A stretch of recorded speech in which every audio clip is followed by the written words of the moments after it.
Fue la primera vez que yo escuché la palabra salsa y creo que fue el Bigotón el que inventó esa palabra para llamar esta música en Caracas, Venezuela.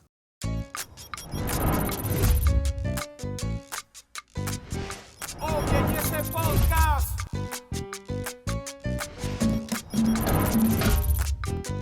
Más salsa que podcast. Bueno, bienvenidos a un capítulo más de Más Salsa que Podcast. Hoy en la tercera temporada, la verdad que sumamente agradecido por todo el apoyo que nos han brindado. Les recordamos suscribirse a nuestro canal, dejar un comentario, compartir el contenido. Aquí estamos en un contenido 100% salsero para salseros. Quiero darle las gracias a toda la gente de Puerto Rico, de Venezuela, de Colombia, de Perú, de Chile, de España, todas las personas que nos siguen, pues bueno, súper agradecidos porque estén apoyando este podcast. Hoy tenemos un invitado súper especial, una leyenda viva de nuestra música afrocaribeña, de la salsa, del jazz, una persona que tiene una trayectoria impecable y sobre todo un afinque durísimo a la hora de meter mano con el timbal. Así que tenemos nada más y nada menos que al maestro Willy Rosario. Maestro, bienvenido a su casa Más Salsa que Podcast. Muy a gusto de estar aquí contigo y tratar de, ¿verdad? De dar informaciones que caigan bien a la gente. El año pasado tuve la oportunidad de entrevistar al maestro Eddie Palmieri, que en paz descanse, para un documental que estoy haciendo sobre la salsa. Y la verdad que fue un reto cuando uno se sienta con personas de la talla como Eddie Palmieri y también de la talla como usted. Yo no sé por dónde empezar, porque se dice fácil, pero 101 años, todo lo que yo diga puede no significar nada para una persona de 101 años. ¿Cómo se llega a 101 años de vida y de carrera? Bueno, yo creo que siempre, como he dicho yo siempre, esa es la voluntad de Dios. No hay otro motivo, porque sí, que nos cuidamos, damos una vida sana, sin vicio, un hombre de familia y que esas cosas, pero nada de eso te lleva a tener una edad tan avanzada. Pero yo creo que es la voluntad de Dios.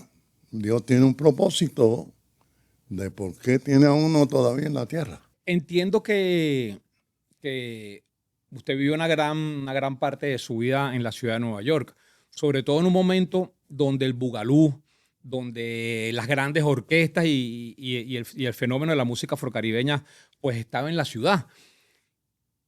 ¿Qué diferencia hay entre ese movimiento del bugalú, del mambo, a la diferencia cuando ya llega la salsa como tal? Bueno, lo que pasa que yo estuve en la era del mambo. Era cuando la ciudad de Nueva York había un nightclub en cada esquina y todos estaban llenos. Estaban las mejores orquestas, Puente, Rodríguez, Machito, Johnny Seguí, Arsenio Rodríguez. Y esa fue la mejor época musical que ha tenido Nueva York. Hoy día la ciudad, pues, una ciudad encantadora, pero la cuestión esa de muchos bares y de nightclub, no hay ninguno. Y entonces, pues, nada, yo creo que esa fue la mejor época. Podríamos decir en los dos carriles. Me explico. Estaba el mambo en todo su apogeo y estaban artistas grandes en el otro lado, en los americanos, como Sinatra, tú sabes, Andy Williams, Ella Fitzgerald y todas esas cosas. O sea, era música importante en ese tiempo. Hoy día, pues, no sé, se toca mucho jazz, mucho Latin jazz en Nueva York. Pero eso de que haya nightclub puertorriqueño como antes o nightclub latino, no existen mucho. Pasar del mambo, del bugalú, obviamente entra Di Palmieri con la perfecta, incorporando trombones, como que digamos que cambia un poco las reglas. Esa adaptación suya de salir del mambo y del bugalú y entrar a la salsa brava, ¿cómo fue ese proceso? Bueno, lo que pasa es que la salsa, para mí en sí, no es un género musical, es ¿verdad? Una tendencia. Porque todo lo que llaman salsa es el son, el cha-cha-cha, el mambo, la guaracha, el guaguancó. Antes tú decías, voy a tocar un guaguancó, voy a tocar una guaracha. Hoy día tú dices, voy a tocar una salsa.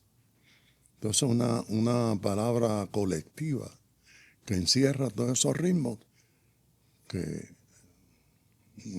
honestamente vienen de Cuba. ¿Usted cree que esa terminología de salsa ayudó a que esos ritmos que usted llama guaguancó, la guaracha, la rumba, se proyectaran a nivel universal? O sea, ¿fue positivo el nombre de la salsa o jugó en contra de la música? Bueno, yo creo que ha sido de mucha ayuda a los músicos, porque eso está mundialmente, se conoce. La primera vez que yo oí la palabra salsa, yo estaba en una entrevista en Caracas con Firias Danilo Escalona, que cada vez me estaba entrevistando y decía, voy a poner una salsa de Willy Rosario que se titula tal. Y dije, ahora esta salsa fue la primera vez que yo escuché la palabra salsa y creo que fue el Bigotón el que inventó esa palabra para llamar esta música. Seguro. En Caracas, Venezuela. ¿Qué recuerdos tiene de Caracas y de la musicalidad de Venezuela? Bueno, ahí yo tengo muchos amigos y la música de Venezuela siempre ha tenido mucho, el de Maro Romero, el Pau Hernández, que era un drummer. Fran Hernández, el padre de Fran Hernández, sí. Sí. Padilla, que era un drummer. Alfredo Padilla, claro. Seguro. La Dimensión Latina. Y ahí está Joseito, que es íntimo amigo mío.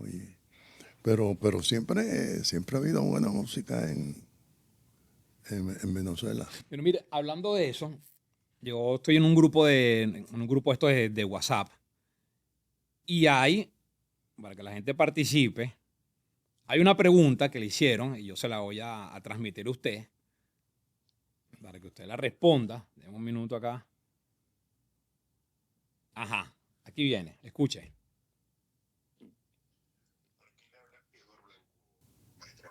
Sí.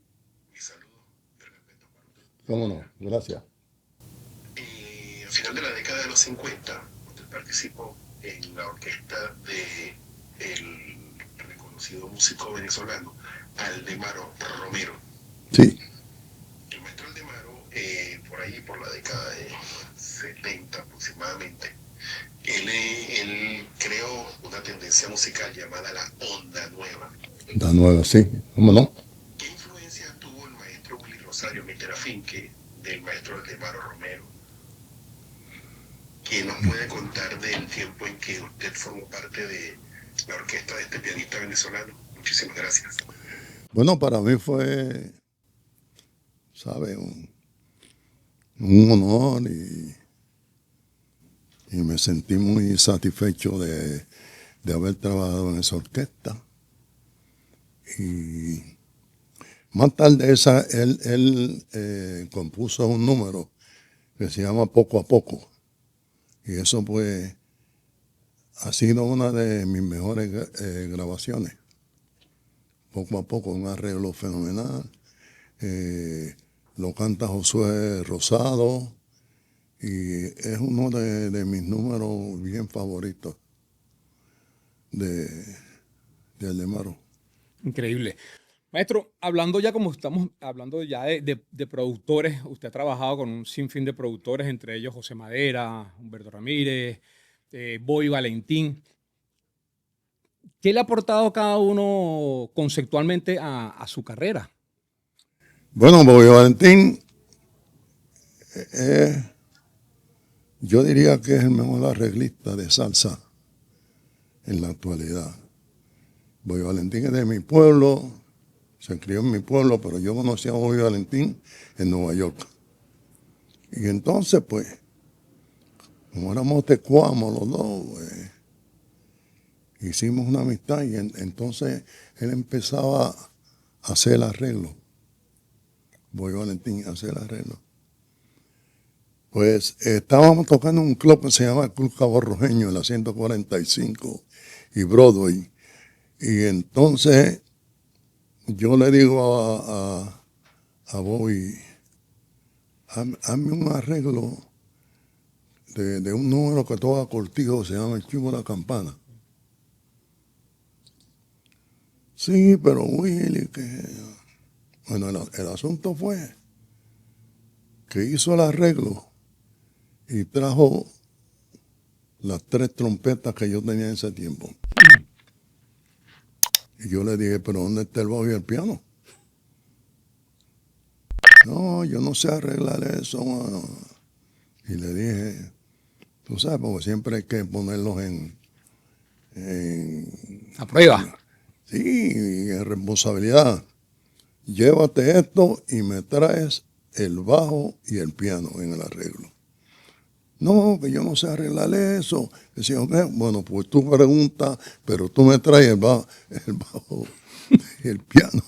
Y entonces, pues, después de eso, Bobby, por ser de mi pueblo, yo no lo conocí en Coamo. Yo lo conocí en Nueva York. Porque fue vecino mío cuando llegó a Nueva York. Porque en Coamo él tenía un trío. Él tocaba guitarra y qué sé yo qué, porque él es muy talentoso. Y entonces, pues, tocó de mi orquesta. Una vez me dijo, oye, Willy, el bajista se había ido para el ejército. El Army. Sí, para el Army. Entonces, Bobby me dice a mí, oye, Willy, yo creo que pues yo puedo tocar bajo porque los acordes de la guitarra y qué sé yo qué. Digo, no, está hermano. Entonces le compramos un amplificador y un bajo a Alberto Santiago, Wow. que es mi compadre. Entonces, empezó, Bobby cogió el bajo y como de costumbre, el reto que yo le pongo, yo puse un número que tenía unos pasajes en el bajo bastante, yo no diría que difíciles, pero no sé. Entonces, él tenía que pisar aquí el bajo, la cuerda, pero habían otros pasajes que estaban acá abajo, que es diferente. Y puse ese número difícil y él lo hizo. De primera vista, era muy talentoso ese tipo. Qué duro. Muy talentoso. Y entonces, pues, tocó en la orquesta mía, tocó trompeta, tocó el bajo. Y nada, y él dice que yo soy su hermano mayor. Yeah. Qué bonita historia. ¿Qué es lo más difícil? ¿Qué es lo más difícil? ¿Ser músico o ser líder de una orquesta? La música es tan compleja que tú no sabes, porque ser músico, tú quieres prepararte bien para si alguien te da trabajo.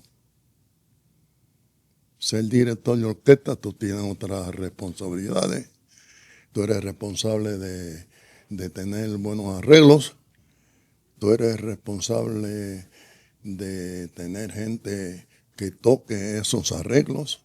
Y si son arreglos de mucha importancia, como yo siempre los he tenido, modestia aparte, José Madera, Feble, Julito Alvarado, Marichel, y entonces pues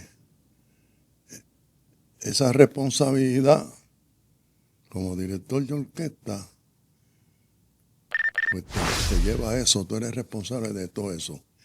Pero que de músico tiene las mismas obligaciones y las mismas cosas, porque tú tienes que ser, si el director te dice a ti que la actividad empieza a las 10, tú debes estar allá a las 10. Y un cuarto para las 10, inclusive.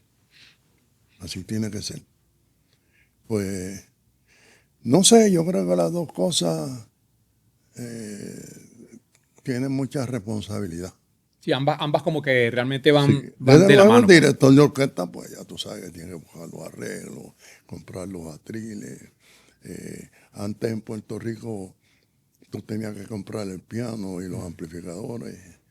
Y pues, y entonces, pues, de una forma u otra, yo creo que hay que ser responsable. Sí, esa es la palabra. En lo que uno hace. Maestro, volvemos un poco a la época de, por ejemplo, de Palmieri y La Perfecta, que si una de las cosas que tuvo Palmieri con La Perfecta fue los trombones, que le dieron un sonido bien particular en ese tiempo. Pero con el tiempo llega usted y agrega el barítono. ¿Cómo surge eso? Y también, porque usted también planteó una nueva manera de tocar y hacer la música con ese aditivo. ¿Cómo llega el tenor a su música, a su creación? Pues fíjate, yo toqué un tiempo con Herbie Mann, que era flautista famoso. Estábamos en el tiempo del bossa nova. Y yo en ese tiempo tenía 3 trompetas. Y yo estaba buscando un instrumento que distinguiera el sonido, qué sé yo qué. Porque todo el mundo tenía trombones y qué sé yo. Y entonces cuando yo tocaba con Herbie Mann, que era un flautista bien famoso, estábamos tocando en el Blue Note en Nueva York. Y el otro grupo que había era un grupo que dirigía un tipo que se llama Jerry Mulligan, que tocaba barítono. Entonces, como estaba en el tiempo del bossa nova, pues hay unos pasajes, el bossa nova, por ser brasilero, hay unos pasajes que son latinos, Sí, tú sí, sabes. Y entonces yo oí a ese tipo tocando el barítono, y yo dije, caramba. Y hablé con Jerry Mulligan, que era un poco, no era muy sociable, era un poco pesado. ¿Cómo tú vas a meter este instrumento con trompeta? ¿Cómo van a armonizar eso? Bueno, yo le dije, bueno, los arreglistas buscarán la forma, pero yo lo voy a poner. No, pues sí, oye. De ahí fue que yo cogí el barítono. Hoy día todas las orquestas tienen barítono. Sí, señor. Y siempre dicen, sí, tiene barítono, pero con los arreglos tuyos, Rosario, el barítono como que suena distinto. Yo digo, no, suena igual. Suena igual, lo que pasa es que como yo fui el primero, pues la gente se quedó con eso. Y así fue que yo traje el barítono a la orquesta. Y cuando el primer disco que yo hice con barítono, el barítono lo tocó un músico dominicano que era bien famoso, Mario Rivera. Wow. Que tocó con Puente y Rodríguez, que sé yo, que no habla. Pues él grabó el primer disco con barítono, él fue baritonista. Mientras estaba la Fania en Nueva York, ¿usted tuvo algún acercamiento para tocar con la Fania? en todo ese proceso, ¿tuvo ese acercamiento o usted sí estuvo siempre como que de Yo- artista independiente con su música? No, yo grababa con Inca, que pertenecía a Fania, pero a mí bueno, una vez Masucci me dijo, levantaron en el Madison un show, que fuera y tocara un par de números. Yo le dije que no. Le dije que no porque nada, si no me iba a quedar ahí. Nada. Yo usted tenía lo suyo, Bueno, todavía no lo tenía, pero en la mente, pues ya pero tenía una sí, visualización. sí, yo siempre lo tenía en mente porque cuando yo vivía en mi pueblo, aquí en Puerto Rico, yo tuve un grupo como a los 14 años de guitarra y todo. Tuve un grupo que se llamó Coamex, Coamex, sí, señor.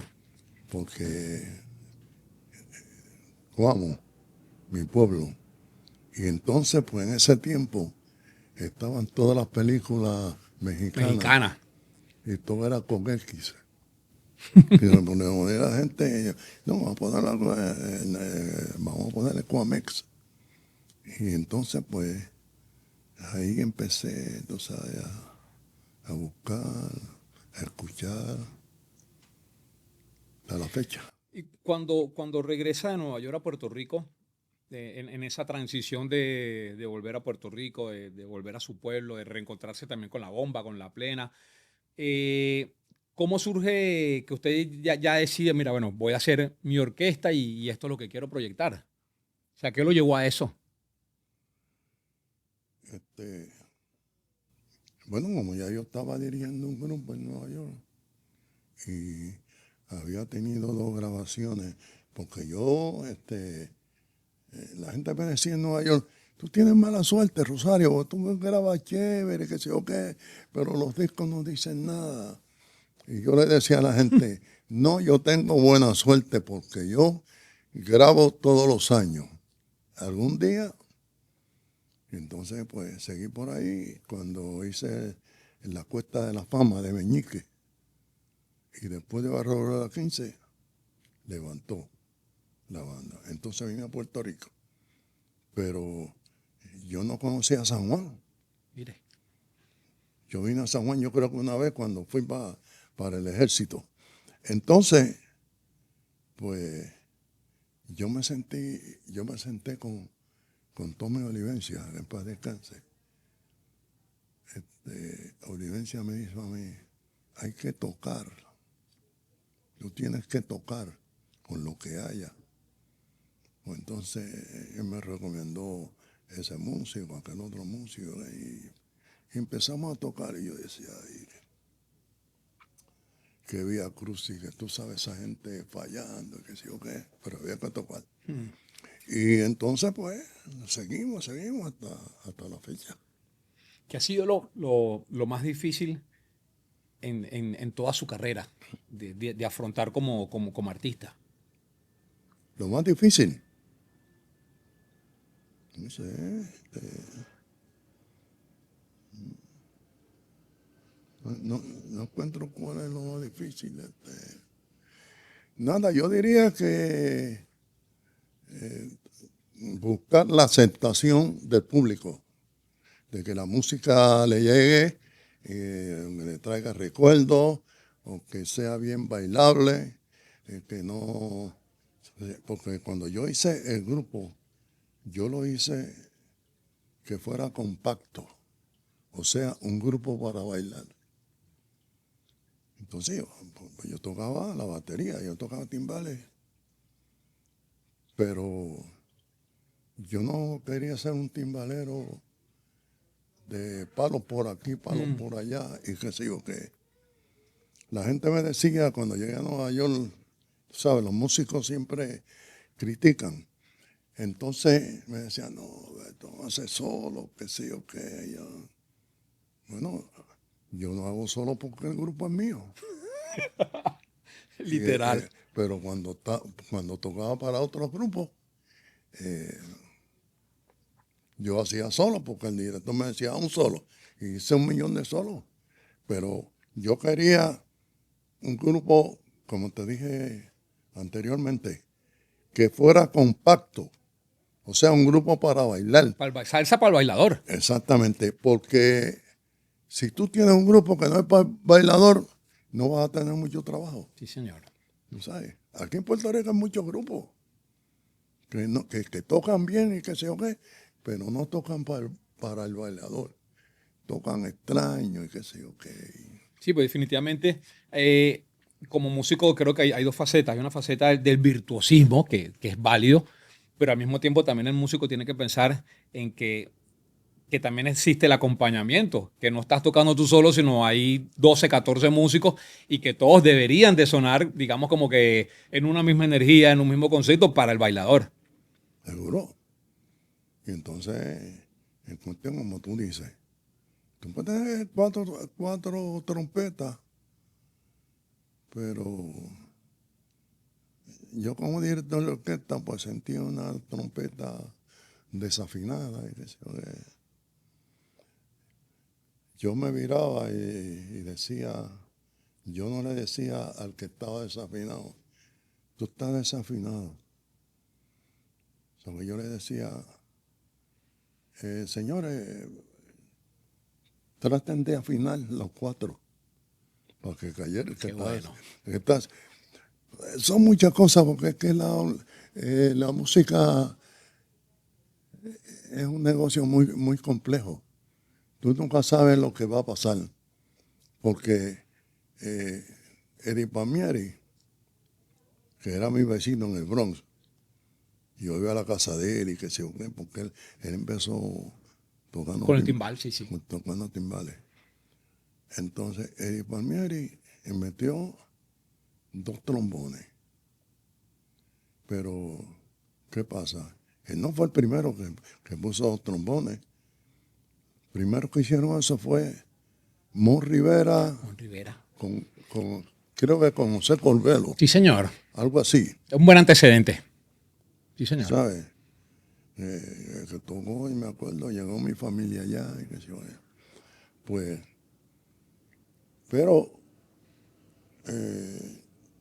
Eddie, pues, por su carácter y como tocaba, pues tuvo una aceptación temprano, ¿lo ves? Y entonces, pues, tenía un tipo que se llamaba Buddy Rogers, que era trombonista, y entonces el otro trompeta,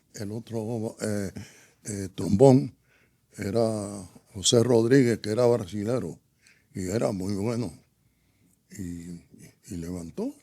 Sí, señor. Y entonces tenía un cantante, tú sabes, Pat Quintana, Quintana. muy bueno, y tú sabes.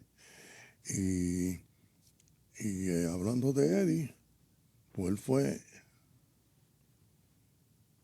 echando para arriba, pero así uno solo diferente. Y cuando estaba un poco loco, los hacía más diferentes, Sí. ¿tú sabes? Pero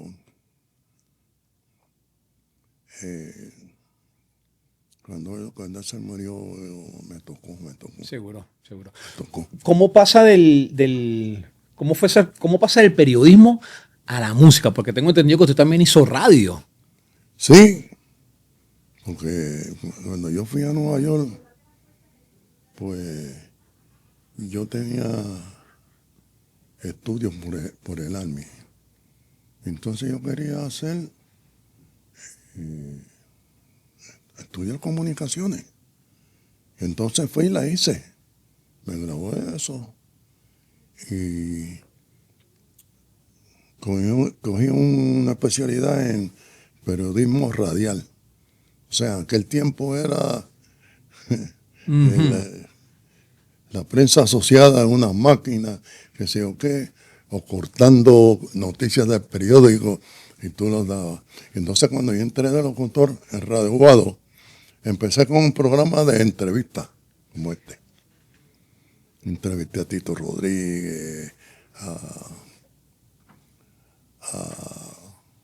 Yoquijano, bueno, todo, La Lupe, qué sé yo qué.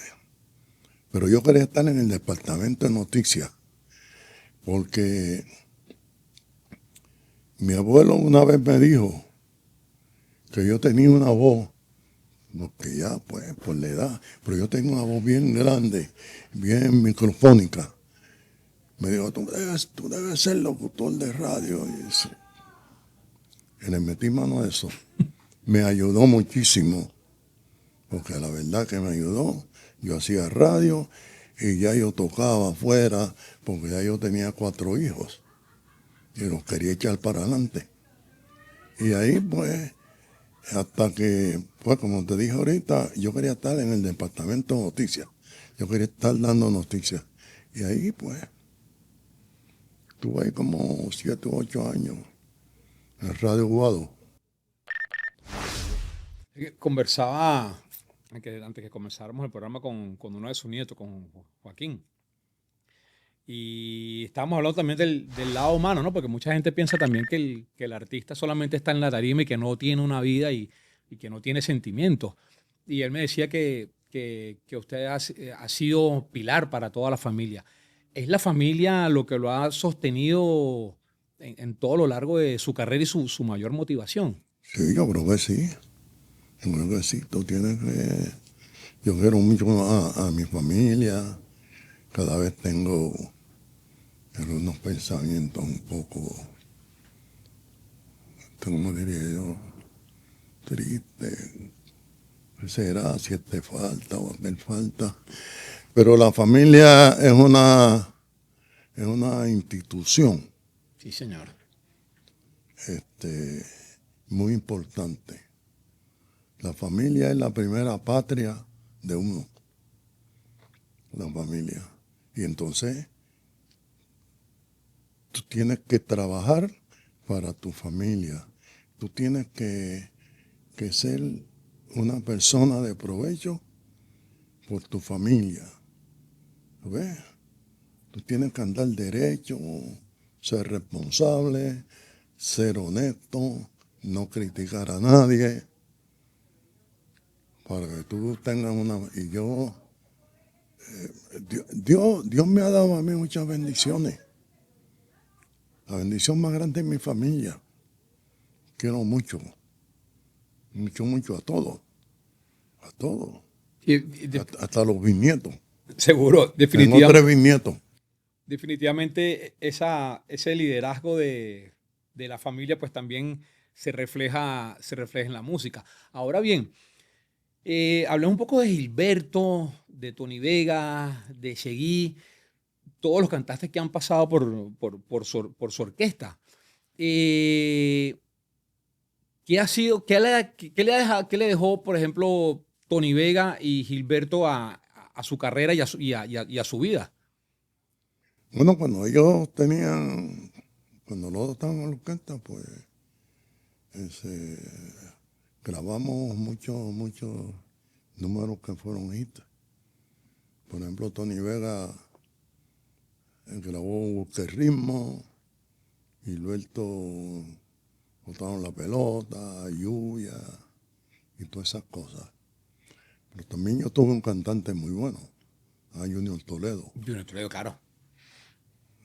Junior Toledo era un cantante que, yo no sé, era una cosa del otro mundo. Cantaba bien los boleros, soñaba bien, era un buen compositor y todo el mundo, algunas veces la gente opina, no, el mejor cantante que tú has tenido es fulano, el mejor cantante fue Sultano, que sé yo qué. Siempre me hacen esa pregunta, pero yo no puedo contestar Claro, esa total. pregunta, ¿verdad? Por cuestión de ética o de respeto. Yo digo, Rosario, ¿cuál ha sido el mejor cantante? Bueno, cuando estaba Chamaco Rivera, el mejor cantante que yo he tenido era ese. Y cuando vino Primi Cruz y José Rosado, esos eran los mejores. ¿Ves? Cuando llegó Tony y Beto Santa Rosa, qué sé yo, esos eran los mejores. Sí, cada quien Porque como tuvo su época. Algunas veces son preguntas. Cauciosa. Para mí, yo sé el que más se adaptó al sonido o a la esencia de mi grupo. Pero yo no voy a estar diciendo. Claro. ¿Qué se necesita para cantar en la orquesta de Willy Rosario? Yo estaba una vez viendo una muchacha que es DJ, se llama Carmencita. Carmencita. Saludos, Carmencita. Sí, saludo. Me dice, mira, yo oí a un muchachito cantando. Y yo le digo, y me dice, cantaba bien, ¿no? Yo le digo, pues mándalo para la orquesta. Eso fue Eric Robles. Que estábamos tocando en Barranquitas. Y llegó el chamaquito ese y dijo, súbete. ¿Qué canción tú sabes? Pues no, dale. Y me lo dejé. Hoy día canta porque Eric Robles, originalmente él es plenero.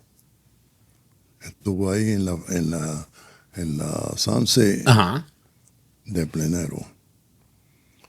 El otro que tengo, Papachú, ese, ¿cómo yo Papachú? No me acuerdo. No sé. Lo trajo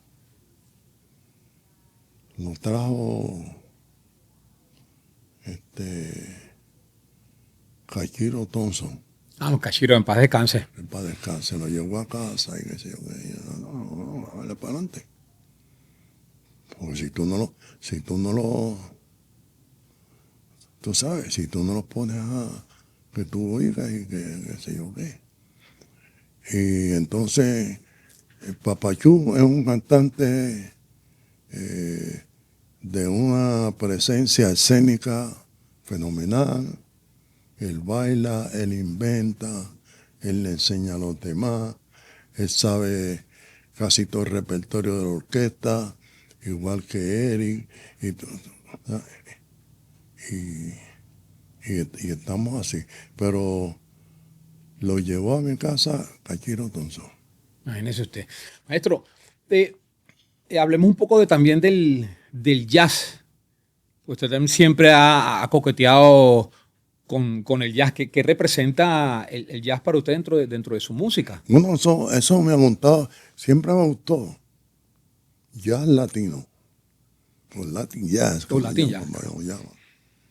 El Latin jazz es bailable, Sí, señor.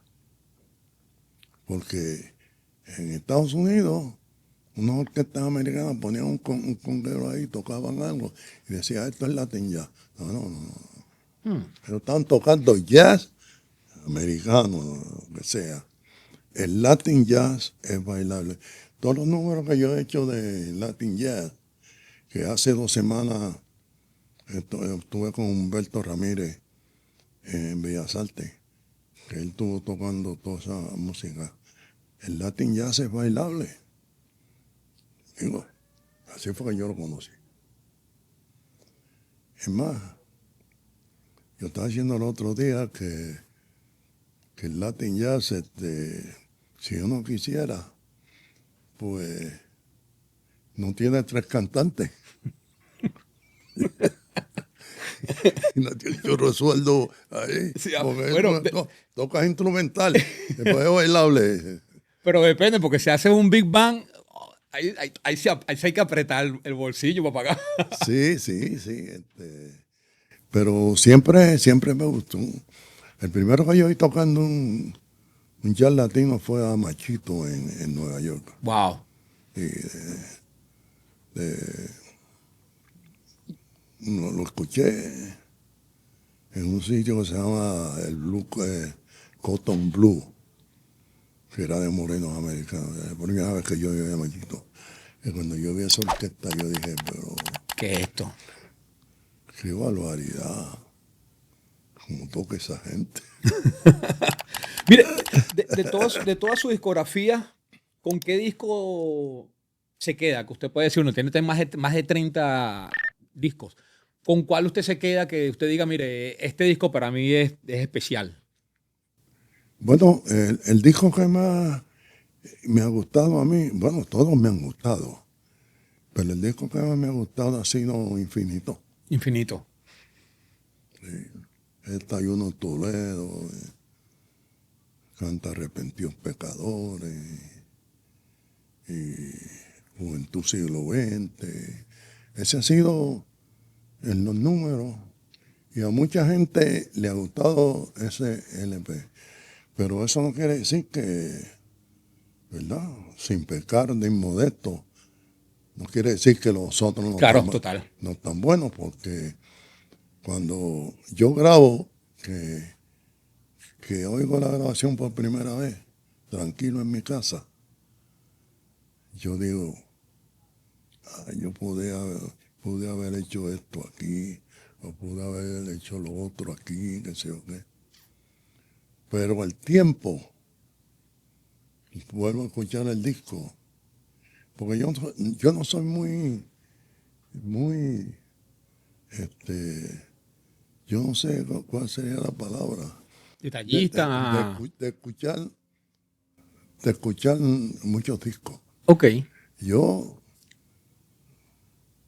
tengo un gusto muy especial, yo pues a Tito Rodríguez, que puedo tener ahí toda la noche, que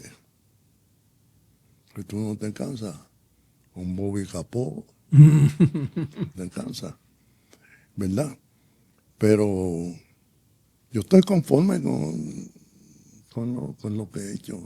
Y, Yo le doy gracias a Dios porque y tuvo, normalmente los sellos disqueros, pues, siempre como que marcaban la pauta. Mire, maestro, lo que va a estar vendiendo es esto, lo que va a vender es esto, váyase por aquí, hágalo así. Sin embargo, usted siempre hacía lo que usted quería. Porque meter en un disco temas de Latin Jazz quizás era atemporario en ese momento. ¿Cómo usted defendía su creatividad? bueno, yo no, porque yo voy a hacer esto, no. Son como los equipos de pelota en Grandes Ligas. Que el manager hace lo que dicen los de arriba. ¿Sabes? Entonces, pero nada, yo escogía los números y los tiraba para adelante. Y entonces, por ejemplo, yo tenía, por ejemplo, 6 números. Estos 6 números le quedan bien a Gilberto Santa Rosa. Gilberto, de estos 6 números, vamos a grabar 2, cualquiera, los más que te gusten. Y así hacía de esa forma. No, porque una vez vino una casa disquera, al principio, que me dijo que vamos a grabar este LP, por un lado, salsa, y por el otro lado, rock and rock. Yeah. Yo le dije, no, yo no sé tocar rock and rock. Ah, pues no, porque yo te estaba buscando. Y dice, no, yo le dije, muchas gracias. ¿Cómo yo voy a hacer eso? Eso es lo que querían los dueños, Claro. tú sabes. Y entonces, pues, en ese sentido, yo siempre he sido serio, me he dado a respetar, porque, no, tú puedes complacer a algún compositor, qué sé yo. Mira, yo tenía un compositor que me traía números. No me gustaba. Volví otra vez y me traía números. No me gustaba. La otra vez me trajo y yo dije, yo voy a grabar el número que sea de este muchacho, porque se ha sacrificado mucho en traernos números. Y pues, como son las cosas de Dios, yo escogí de Barrio Brava 15. Y ese ha sido el hit más grande de esta orquesta. Barrio Brava 15. Tú vas a Cali a tocar y se creen que ese número lo hicimos para ellos, porque ellos tienen un barrio obrero y tienen una calle 15. Sí, señor. ¿Tú sabes? Y entonces, pues, qué sé yo, como que Dios me pone las cosas como deben ser. Y pues, cuando yo dije, una vez, Cureta Alonso me dio un número que se llama La Esencia del Guaguancó. Sí, que está en Instinto, creo. ¿Ah? Ese tema está en el disco Instinto, ¿no? No, la Esencia del Guaguancó, sí, yo lo grabé. Ay, eso. Sí, yo lo grabé. Pero entonces, cuando salió el disco, que lo estábamos escuchando en la oficina de la compañía, uno de los socios de la compañía estaba en Puerto Rico y había llegado y entró a la oficina y estábamos escuchando la Esencia del Guaguancó. Y él dice, chacho, ese número está pegado por Pacheco. Mire. Y el fondo de Puerto Rico. Pues lo íbamos a tirar de él. Y pues todas esas cosas pasan en un negocio, como yo te dije, que es complejo. Tú no sabes lo que va a pasar. Tú no sabes el disco que va a pegar. No, que este disco es comercial. No, porque es comercial, no. Un disco comercial es que, no sé, cualquier disco pega. Sí, señor.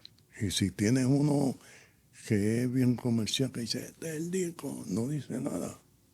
Porque la música es muy compleja.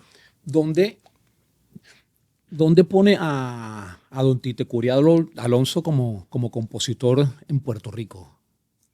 ¿Qué Bueno, representa a Tite? Bueno, Tita Corea Alonso era una persona muy inteligente. Él era periodista, él había estudiado, era periodista. Y entonces eso le daba un conocimiento de, por ejemplo, él hace, ¿cómo se llama aquel número? Fulano Albañil. Juan Albañil, Sí, el Cheo Feliciano. sí. Entonces hace otro número que se lo dedica a la bailadora y cantante aquella americana, se llamaba, no sé, ¿Quién? Isadora Duncan. Isadora Duncan. Él hace eso porque es un tipo inteligente, es periodista, estudió mucho, conoce a Isadora Duncan, conoce la carrera de esa artista y hace un número así. Entonces, la esencia del guaguancó, número, las caras lindas de mi gente. Ismael Rivera, las caras lindas. Entonces, pero, como lo he repetido varias veces, este es un negocio muy complejo. Cureta Alonso ya llegó cuando estaba la Fania. Empezó a hacer números, pues tiene muchos números.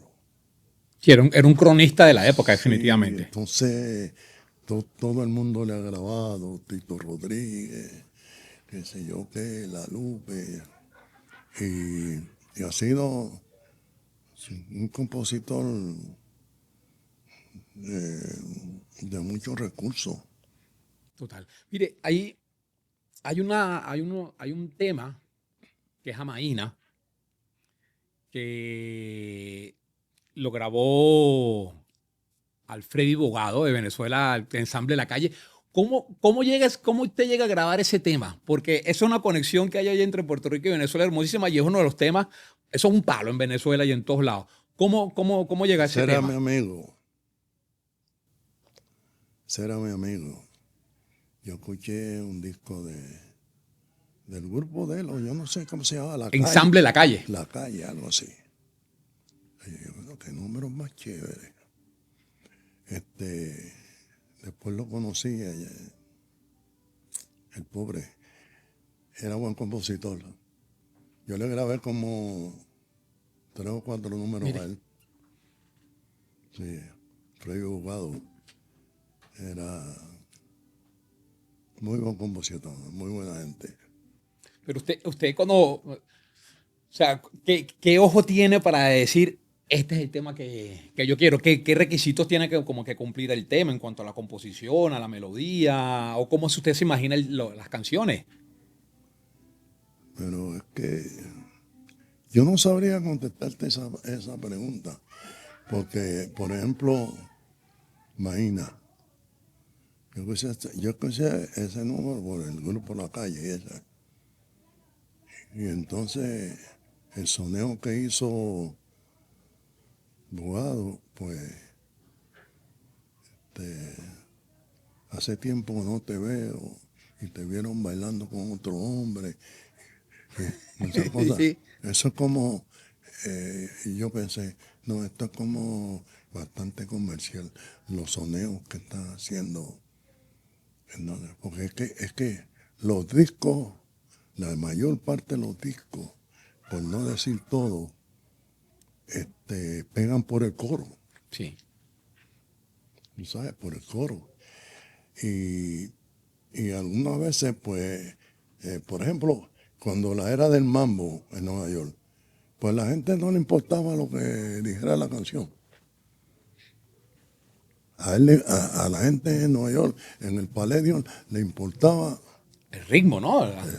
cómo se tocaba la canción, porque tocaban muchos números ñáñigos de santero, de allá, de que sé yo qué, como Changota Bení. Y entonces, pues, nada.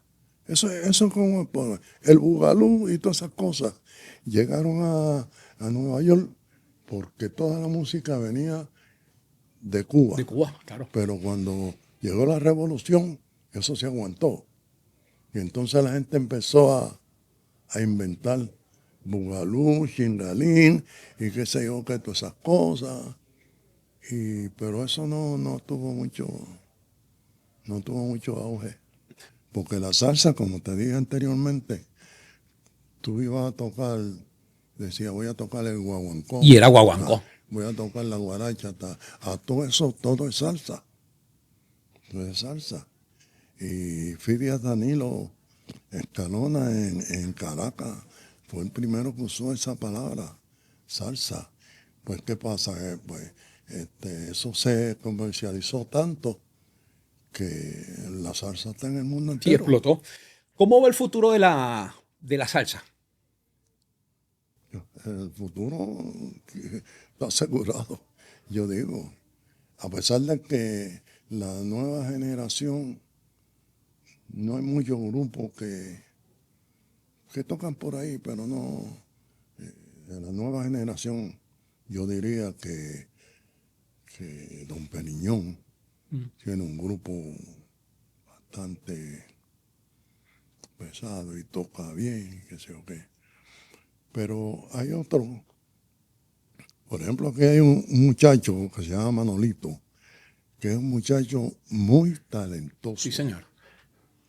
Muy talentoso y bien preparado. Él lee bien, él toca el vibráfono, él toca bongo y todas esas cosas. Ahora está arreglando, está bien preparado. ¿Quién más podríamos decir así? Está Norberto también, Carlitos García. Sí, Carlos García, buen arreglista, buen pianista. Y esa nueva generación, pero es que, como yo digo, quizá yo estaré equivocado, como soy de otra generación. Tú tienes que saber lo que tú quieres, ¿me entiendes? Y la música, como te he dicho, es muy compleja. Y entonces, tú te tienes que sacrificar. Por ejemplo, yo quiero un grupo de 4 trompetas. Pues yo voy a hacer un grupo de 4 trompetas. Si lo pueden pagar, lo pagan. Y si no, pero va a ser de 4 trompetas. Pero yo no voy a tener un grupo de 4 trompetas porque me van a pagar tanto. Pero de otro lado me llamaron de que no tiene ese dinero, si tú puedes venir con 4 o 5 y yo con 4 o 5 a tocar. Eso no es comercial Claro. ni conveniente. Tienes que hacer lo que tú quieres. Sí, como respetar la visión de lo que quieres. Seguro. Si te pagan bien, porque si tú tienes el grupo de 4 trompetas y tú pides, un ejemplo, $1,000 y el promotor te ofrece 700, pues entonces tú decides. No le vas a decir al hombre, no, la orquesta completa cobra 800, pero por lo que usted me dé, yo puedo venir con 5 músicos. Y tú vas con 5 músicos. Tú lo que estás haciendo es que tú quieres el dinero antes de distinguirte por esto, por lo otro. Son muchas cosas Sí, total. que tiene la música. ¿Tú me entiendes? Sí, increíble lo que me comenta porque deja ver mucho de la integridad que tiene usted como director. Y de que entiendo que quizás tuvo que sacrificar muchas cosas, pero si hay algo que no sacrificó nunca fue su música y su visión de lo que soñó en un momento ya construido por más de 60 años de carrera. Yo creo que eso es digno de admirar. Yo hice la orquesta en el 1958. Imagínese usted. 58. Antes de tocar con Johnny Seguí, Aldemaro, Luis Díaz Ortiz, tocar con Joe Quijano y todas esas cosas. Pero la música, quizás por el tiempo que yo tengo, me he dado cuenta de muchas cosas. Porque, mira, aquí hay un cantante, ¿cómo se llama? Luis Vázquez. Sí. Luis Vázquez. ¿Tú lo has oído? Sí, sí, sí. Es un chamaquito. Pues, ¿qué pasa? A ese chamaquito le dedicaron el Día Nacional de la Salsa. Sí, señor. Digo, para mí, le hicieron un daño. Porque él canta muy bien, está por ahí, hace sus cosas, pero de la forma que canta, debiera estar más arriba. Wow, qué buena reflexión. ¿Ves? Y entonces, pues, ese muchachito lo que necesitaba estar en una orquesta, cogiendo calle, Agarrando taller. haciendo coro y cantando su número. Fíjate.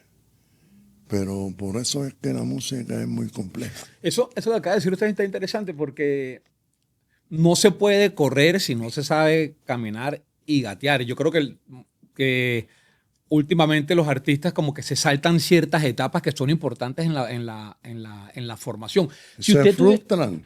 Claro, Hay mucha gente que se frustra, claro. tú sabes. Y entonces, pues, yo canto bien, y qué sé yo qué, y me dedicaron esto, y me dedicaron lo otro, pero yo no salgo de aquí, de donde Sí, señor. estoy.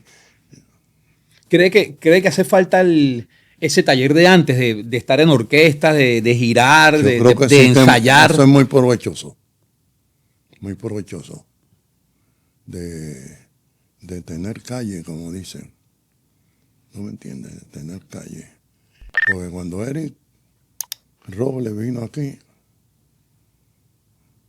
ella tenía, porque él es plenero, ya él estaba por ahí con la plena, Claro. que sé yo qué, y eso pues lo ayudó. Papachú estuvo con un chorro de grupo, con Ulito Alvarado, creo que con Roberto Roena, Y, tú sabes, Si tuviera que definir una sola palabra, ¿cómo liderar una carrera por tanto tiempo? ¿Qué palabra sería esa que le serviría a otras personas de consejo? bueno, tienes que ser, si vas a hacer una orquesta, tienes que buscar el sonido que tú quieras. Tienes que hacer una orquesta, si quieres ganar dinero, tienes que hacerla bailable. Porque los bailes son los que te pagan, ¿verdad? Los viajes que tú haces. Y luego, pues, tener un buen frente de cantante, tener arreglos por gente bien respetada como arreglista, todas esas cosas. Y la otra, pues ser honesto con los músicos, ser honesto con el promotor y nada, y ser responsable. Sí, la responsabilidad y la disciplina, sobre todo, porque tener la carrera que usted ha tenido, definitivamente que la disciplina. Por ejemplo, si tú vas a empezar a las 10, no es para empezar a las 10:15. Sí, señor. Puede ser que te encuentres de momento. Pues se viró, ibas con tiempo, pero se viró un trozo en la carretera. Entonces, para llegar al sitio, tuviste que coger por otro lado. Pues no llegaste a tiempo, eso, pero hay una excusa, tú sabes. Pero hay que, a las 10 ahí. ¿Cómo quiere que lo recuerden? Bueno, yo diría que quisiera que me recordaran por nada, un tipo que tuvo suerte en la vida, que Dios lo ayudó mucho en todas las facetas de la vida. Que me recuerden como un tipo responsable y honesto. Bueno, la verdad yo no le voy a quitar más tiempo. La verdad que gracias por su tiempo, por su conversación y sobre todo por la sinceridad. Creo que aportó cosas muy, muy interesantes. Yo creo que, como para resumir un poco la conversación, el tema de defender la integridad de su música, yo creo que es lo que yo rescato de toda esta conversación. Porque permitir usted defender su música y defender en lo que él ha creído, en lo que usted cree y ha creído, es que es donde lo ha llevado hasta donde está. Y hoy en día hace falta ese creer en sí mismo y defender su música, y usted lo ha hecho de la mejor manera. Seguro. Y entonces, yo te diría, por ejemplo, el Gran Combo. Rafael Itiel, que en paz descanse, era un tipo. Sí. No, esto es así. Si no, te tienes que ir de grupo. Que Lucas era lo mismo con la Sonora. Sí, señor. ¿Sabes? Pero, ¿cómo tú vas a tener un cantante que tenga vicio?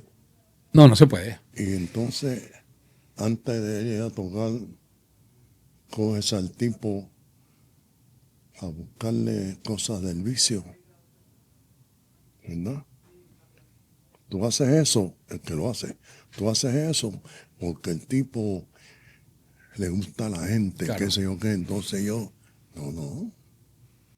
Mire, para ir cerrando, ¿tiene planes de producir algo más musicalmente?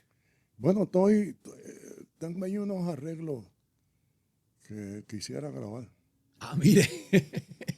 Bueno, estamos esperando eso porque sé que Boyo Valentín también está grabando, así que nada, nosotros esperamos No, yo creo- un par de palitos más. No. Creo que Bobby terminó la Sí, grabación de- sí. Yo estoy esperando que también venga para acá. Mire, maestro, no le quito más tiempo. La verdad que súper agradecido. Le deseo, nada, mucha longevidad, que más de la que ya tiene. Y que nada, que la verdad que gracias por todo el aporte que usted le ha dado a la música afrocaribeña. La verdad que es una carrera, ha sido una carrera impecable. Y la cantidad de música que nos ha dejado, pues ese es su mayor legado, la música y la familia. Así que la verdad que agradecido y le dejo la cámara para que se despida. Nada, agradezco la gentileza tuya de invitarme a esta entrevista que espero que sea como una que sea educativa en algunos momentos. Y agradezco mucho que me hayas invitado a tu programa. Y nada, Vamos para encima. muchas gracias y mucha suerte. Ok. Bueno, nos vamos. Le recordamos suscribirse, darle un like, dejar tu comentario. Nos vemos en un próximo programa y gracias a GW5 por este trabajo tan excelente que hace aquí para los salseros. Así que nos vemos en el próximo programa, mi gente. Zumba, familia, nos vemos.